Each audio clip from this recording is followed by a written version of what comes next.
President for nearly 15 years and 3 terms in office, Algeria's 77-year-old leader Abdelaziz Bouteflika is running for a 4th term. His opponents say he's too old and sick to lead the country. So what can Algerians expect from this election, and what impact will it have on the region? This is Inside Story.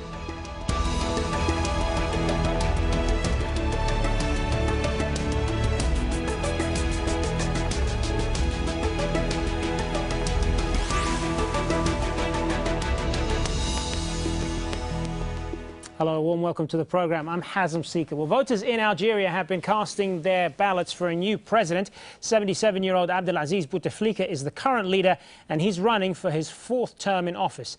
And many observers say he is likely to win Thursday's election, despite his failing health. Bouteflika hasn't been seen much in public after he suffered a stroke last year. Some opposition groups are calling for a boycott, saying the president's failing health makes him unfit for office. But his supporters say he's fine and can do the job.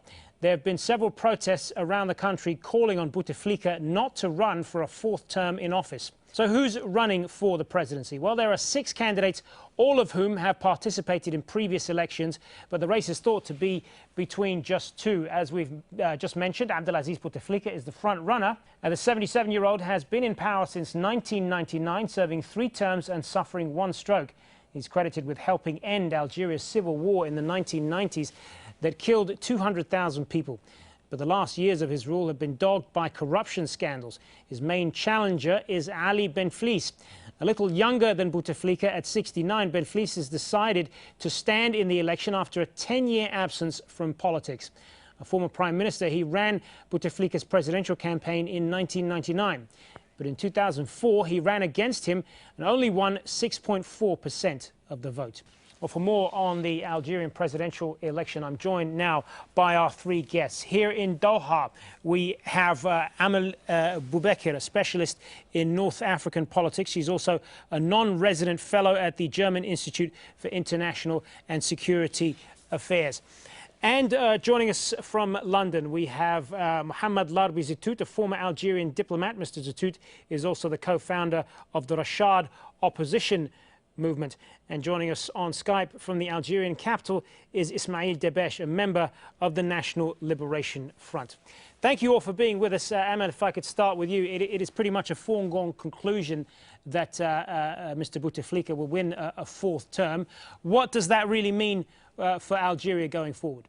Where the most interesting things are coming. I mean, for example, this is after the elections that we are going to see if Bouteflika can really rule on his own. I don't think so. I don't think he will be able to finish his 4th mandate if he is appointed again. So that will also ask the question of his successor. Also, I mean, how the streets, who are not all the streets, but many people who are currently demonstrating on the streets, how are they going to react? Are they going to accept the vote or not? So really, it's not about, we should not very much focus on the re-election of Bouteflika or his challenger Ali Benflis, but much more on what kind of new governance system they may launch after the elections. And unfortunately, it's not really about a candidate, it's really about a system. Benflis or Bouteflika, nothing is going to change. But if the streets and the opposition and boycotting party can put enough pressure on the next president, then we may see some change in Algerian governance. Let's put some of that then to Ismail Debesh in Algeria. There's a lot of questions coming after this election. You just heard Amal talk about them there, and not the least of which as well is Mr. Bouteflika's failing health. He's 77 years old, as we said. He suffered a mini stroke last year, which confined him to hospital in France for 3 months. He was unable to even go on the campaign trail at all himself. Is this a leader who should be even running for another term? First of all, I'm very happy to be in your program Inside Story for the 2nd time. Well, you said he has been in public. Yes, he has been. He has been public today. He went to vote today. Although on the wheelchair, the same as Eisenhower went when he went for the elections of the United States. So I don't think a wheelchair person can lead a country, and Bouteflika has been leading the country for the last 3-4 years, he has been ill in a very good manner, an organic manner. I think what has been more promoting that his illness around the country is more political propaganda rather than a realistic approach. I think not me. I mean, a lot of powers, great powers, representative of great powers has the same witnesses, like the Prime Minister of France when he met him. He said, I'm very surprised the way he's aware and the way of dealing with the files, political files and strategic files. The same said by the U.S. General Foreign Secretary, and the same as with the Spanish and other leaders of including the Amir, the Qatar Amir. So, I don't think the health is a problem now. The problem is how to deal with the propaganda. That's maybe what is a problem. Why is it propaganda? Well, the truth is running the country. The evidence is that he has contained the threats and regional threats that affected negatively Arab countries like Libya, Egypt, and Syria. And he was differently from such a position and was well enough to contain such approaches. That's at the international level. At the internal level, I think the evidence is the people. I was today living the votes in the elections directly with people, almost 16 or 17 points. All of the people. Mohammed Larbi Zitout, what's your take on all of this? Is a fourth term a step too far for Mr. Bouteflika? In fact, he's not. You mentioned that he's too old and maybe too sick, but also too corrupt. This is extremely corrupt regime. And Bouteflika, this is the fourth term, yes, as a president. But he was a minister in 1963. That means 50 years or 51 year before, where 85% of Algerians were not born at that time. Can you imagine from where they are coming? I mean, more than half a century. This is one of the nature of the regime that is extremely old now. Most of its members are sick and well and fit for purpose and for job, but they are still keeping a position, their position in a very despotic and tyrannic way. And when I heard your guest from Algiers saying that we have foreign guests who said clearly that he was aware and he was talking good, and that's a shame, that's a scandal, where we have to have others to come and say if the president of a country is still aware and still recognize others or not. He should have been went to retirement, and by law and by the Constitution, the Article 88 of the Constitution stipulate clearly that when the president is not fit for the purpose, he has to be removed from the office. Unfortunately, they don't see the reality in front of them. They want to go like the other Arab rulers. I mean, Mubarak, Gaddafi, Ben Ali, all the other before them, they were clearly denial of the reality and denial of what is the situation. And at the end of the day, we know their fate. He mentioned also that Algeria, it's stable and we don't want like to be Libya. In fact, what they are doing is just pushing the situation to be extremely disastrous and to be in like Libya or even like Syria. Let's talk a little bit more about where the real power is in Algeria then. A select group of unelected civilian and military figures known to Algerians as le pouvoir, or the power, have a lot of sway. It is made up of members of the former ruling party, the National Liberation Front, or the FLN. Army generals also hold important positions. The banned Islamic Salvation Front was barred from power after it won elections back in 1991. So, Amal, if I could turn back to you on this then. I mean, you talked a little bit earlier about what may happen after this election and who is likely to succeed Bouteflika, but there also is the factor of the Islamist groups which we mentioned there and where they figure into all of this. I think this is a crucial issue, but it belongs not only to the power, as you said, but also to the Algerian people. It has to be a public debate on the past 20 years, on the civil war that occurred in the 90s, and about what kind of reconciliation processes do the Algerians want. And unfortunately, the regime has been blocking this public debate. I mean, 5 years ago, or even recently, 2-3 years ago, it was still forbidden, for example, to mention the name of Ali bin Hajj, the former head of the Islamic Salvation Front, on public radio or TVs. So things are changing. Now, the scenario may be that Benflis may offer some kind of conciliation process with the so-called radical parties, namely the ones that are not allowed to play a political role, namely the Islamic Salvation Front, and the formerly corrupted party like the Hamas and Islah and Nahda and so on.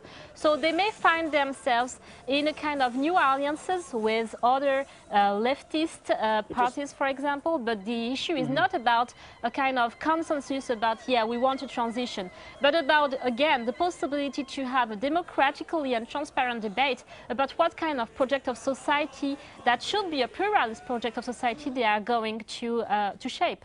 But just to pick up on some of that, I mean, one of the criticisms that's made of the opposition is that they are weak and they're divided. I mean, is there any group or any sort of a viable unity among these opposition groups that can offer a real alternative in Algeria? No, that's a reality. I mean, these parties, being Islamist or leftist or whatever, their programs are totally outdated. They have been disconnected from civil society, of course, because there has been a repression from the power. I mean, public demonstrations and political meetings were forbidden, but also because they have been so obsessed by the pouvoir. They have been so obsessed by talking to the generals and talking to the president, and they have just forgot to talk about the people. So the result is that there's a huge rejection of any kind of change or any kind of political mobilization throughout the party. That doesn't mean that Algerians have an anti-political attitude. On the contrary, they are highly politicized. But they cannot see any kind of change driven by political parties now.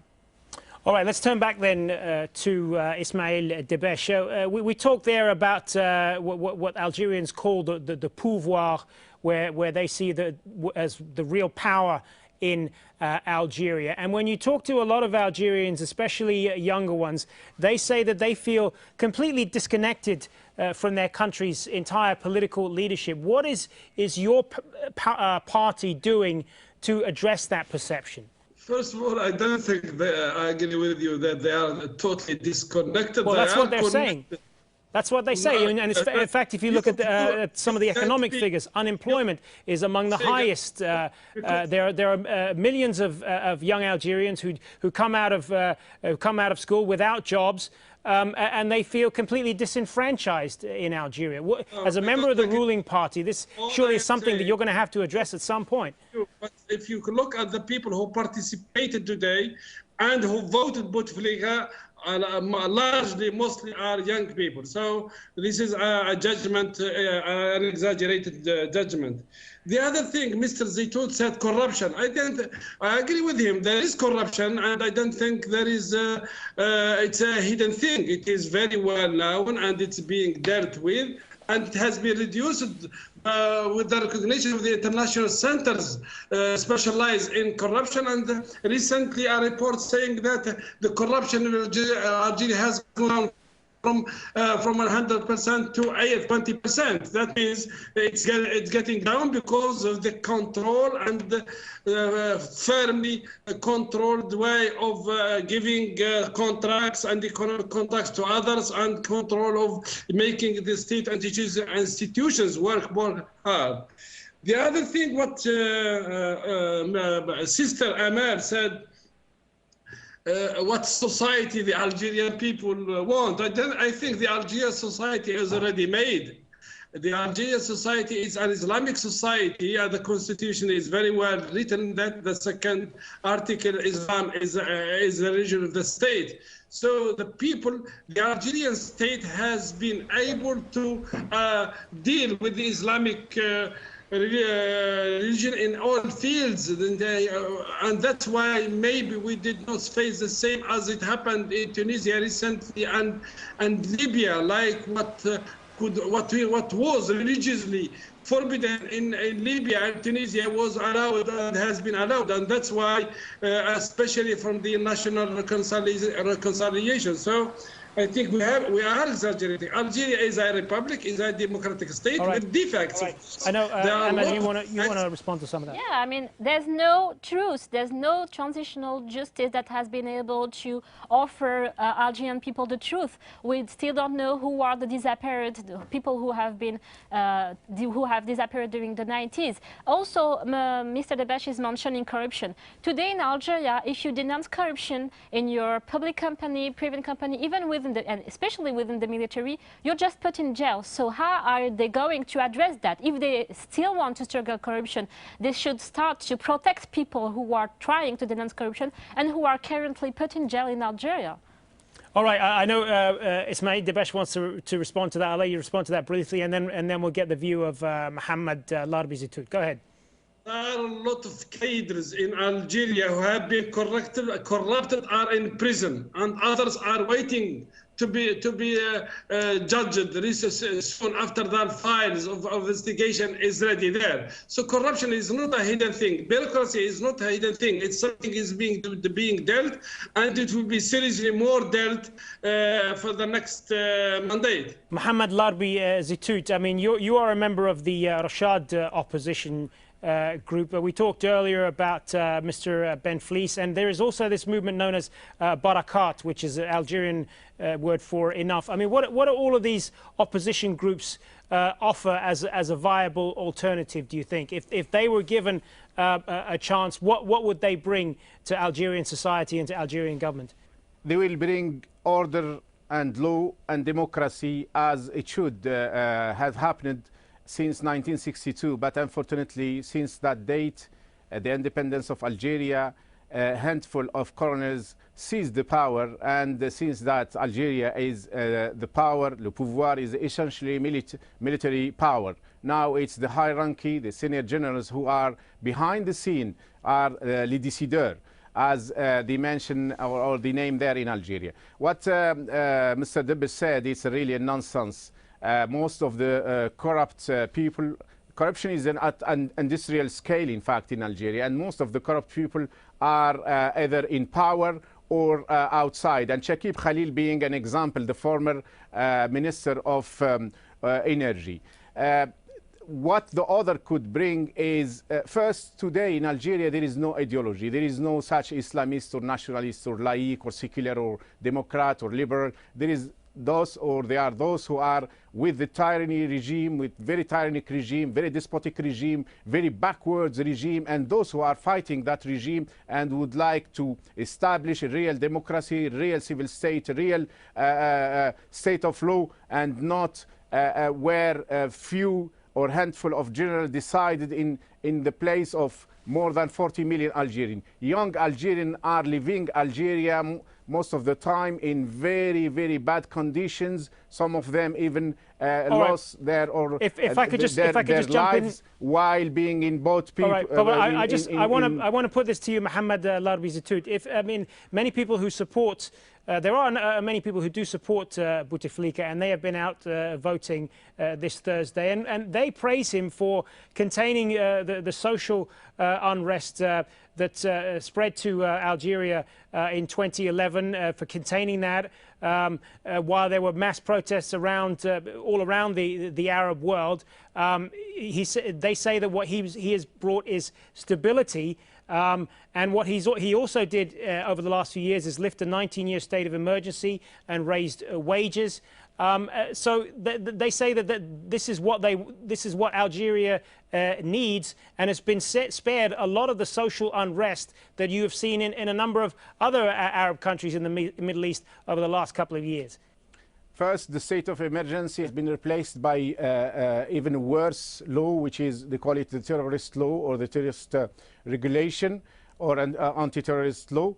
And secondly, this stability is very false stability. It's a so-called stability, because the stability, and when they say that if Bouteflika is not again appointed as president, we will lose our stability. That means this stability is just linked to one person. But we are human and we are going to die, and he's going to die. After that, what will happen? A stability which is linked to one person, it's a bad and a sad and a false stability. And that's not even the case, in fact, because they recognize officially that last year, for example, there were more than 10,000, and this is an official figure. It's more than 10,000 unrest where police has intervened, and most of the time has violently intervened. There is the stability is where a society, whole society, will be involved in running the country in a way or another, and will be really happy about those who rule the country, rule the state, and not by one person or handful of generals. Amal Boubacar, is this a false stability, a stability under the barrel of a gun, if you will? Well, first on the willingness of the people, I think we should not be fooled. People certainly do not want violent change. There's a consensus. People have paid a high price when it comes to violence, and they do not want a violent change. Indeed, no one wants to return to the civil war. Because they are going the ones to whom it's going to be very costly. So they know that their leaders are not going to pay for violence, but they are going to pay for it.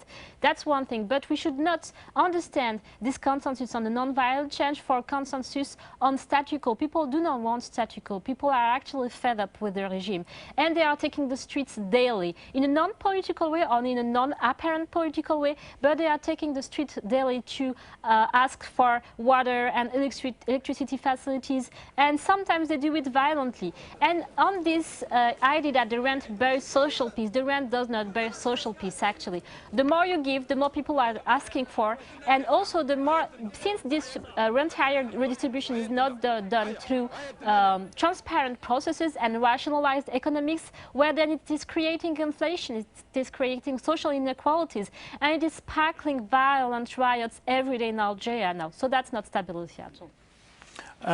Ismail Debesh, isn't it the case that the military in Algeria is really the only power in the country? It is the power behind the current president, and that those who support him are those who have benefited from his rule.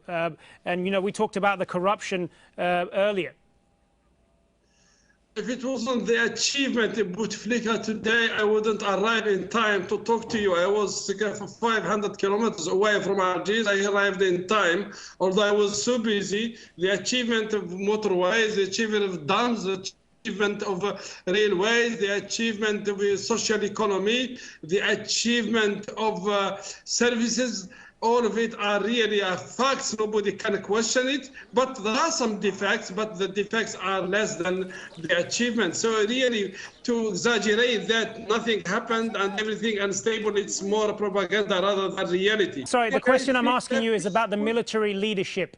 And the idea that that is the real power in Algeria, and that Bouteflika would not be president if he didn't have the army support. The people who say military, they were in power as well. I mean, they accuse Algeria running by the military and behind the people, the same people who worked hard to put Bouteflika to be president, like the party of Hamas. 2004 and 2009, when they said Bouteflika is the only solution and his program is the only solution, and they said the army is a force behind a stable country and the achievement the Algeria did at its borders. So I think it's more politically justified rather than really a reality. Yes, but we have a strong army for defending the borders. That's what Tigon Turin was the example. We have an army which won the terrorism when the West was accusing Algeria, who kills one until 2001. So I think it's all a relative thing to say.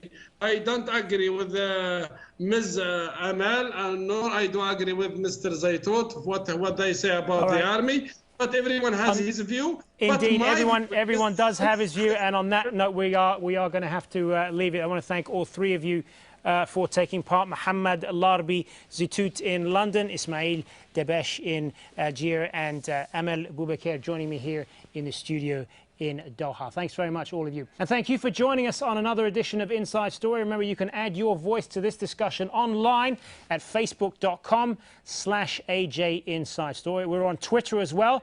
Our address there is at AJ Inside Story. And for everyone here on the team, I'm Hazem Sika. Bye for now.